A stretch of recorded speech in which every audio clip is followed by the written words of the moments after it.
일본은 이제 탈아시아가 아니라 탈선진국이다. 한때 일본은 탈아입구라며 일본은 아시아인이 아니라 백인과 동급이다라는 말이 일본에서 유행했던 적이 있었는데요.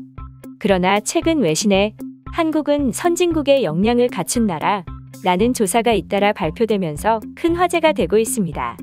특히 한국의 젊은 층의 대다수가 한국이 선진국이라는 점에 동의하며 선진국에 준하는 시민의식을 갖추기 위해 노력하고 있다는 분석들과 한국이 일본을 앞서고 있다는 사실에 별 관심도 없어할 정도로 한국은 이미 일본의 경쟁 상대가 아니다는 듯한 반응에 집중했는데요. 하지만 한국 경제와 끊임없이 비교를 당하고 있는 상황에 일본 경제학자들의 위기 섞인 성찰의 목소리가 높아지고 있지만 일본의 정치권은 이를 애써 무시하고 있는 상황인데요.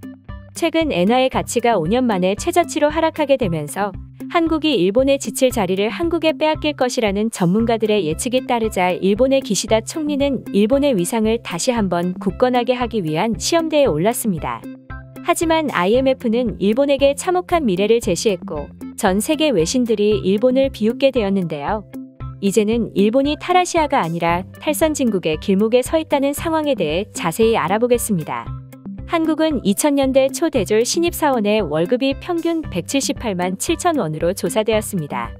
한편 일본은 300만 원에 가까운 금액으로 한국보다 무려 100만 원이 더 높은 수치를 자랑했는데요. 당시 2000년도에 한국의 GDP는 일본의 약 31%에 불과했었습니다. 1990년도 한국 대졸 초봉의 평균 금액이 60만 원대일 때에도 일본은 300만 원일 정도로 5배가량 차이가 났었습니다. 90년대 일본은 최고의 경제적 호황을 누리며 땅값이 2500%나 폭등하는 곳이 생기는 등 당시 도쿄의 땅으로 미국 전체의 땅을 살 수 있다는 말이 나올 정도의 수준이라고 전해집니다.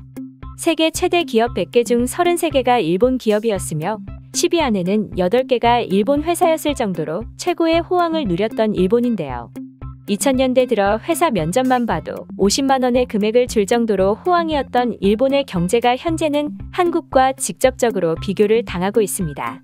전 세계 역사상 개발도상국에서 선진국으로 발돋움한 유일한 나라인 한국은 지난 20년 동안 전 세계에서 유례없는 노력을 보여주며 일본의 GDP 규모를 80%까지 따라잡은 상황인데요.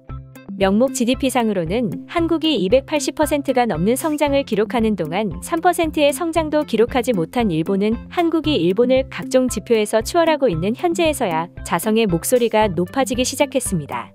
일본은 1970년대부터 선진국의 지위를 얻었는데요. 이는 한국전쟁을 기회삼아 축적한 부와 1964년 도쿄 올림픽을 전후로 눈부신 경제 발전을 이루었기 때문입니다.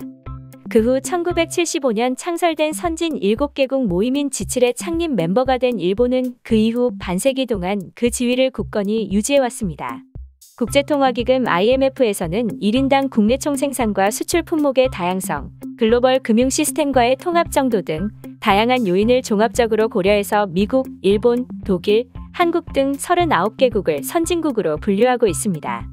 그런데 최근 일본의 1인당 GDP가 OECD 회원국 평균 밑으로 떨어졌으며 더 떨어질 가능성이 크다는 보고가 발표되자 일본의 경제학자들은 일본이 선진국 탈락을 목전에 두고 있다고 경고하고 나섰습니다.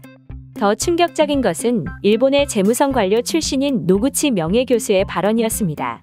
노구치 교수는 2030년이 되면 일본의 1인당 GDP는 OECD 평균의 절반 정도 수준이 될 것이며 일본은 어떤 정의에 의해서도 선진국이라 주장조차 할 수 없게 될 것이다.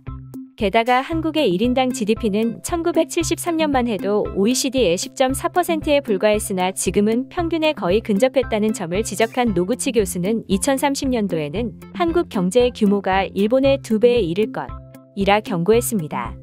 그러면서 일본이 G7 회원국에서 쫓겨나고 그 자리에 한국에 들어가도 할 말이 없는 상황이 돼가고 있다며 상상도 하기 싫었던 상황이 현실이 되어가고 있다고 절규했는데요.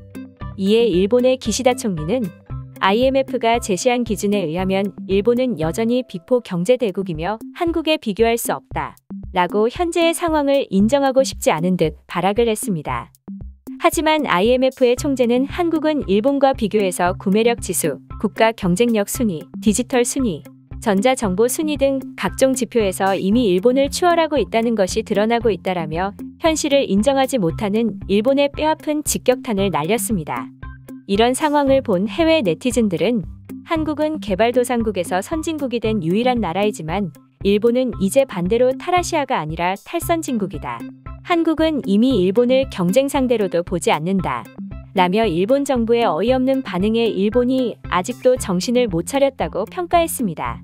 놀랍도록 발달된 의료 교육 체계와 디지털 인프라와 문화가 한국의 최대 강점으로 꼽히는 가운데 일본의 마지막 하나 남은 자존심인 도요타 자동차마저 한국이 바짝 뒤쫓고 있어 서서히 주요 산업들의 주도권을 한국에게 빼앗기고 있는 현실입니다. 오늘 준비한 영상은 여기까지입니다. 영상이 재밌었다면 구독과 좋아요 부탁드립니다.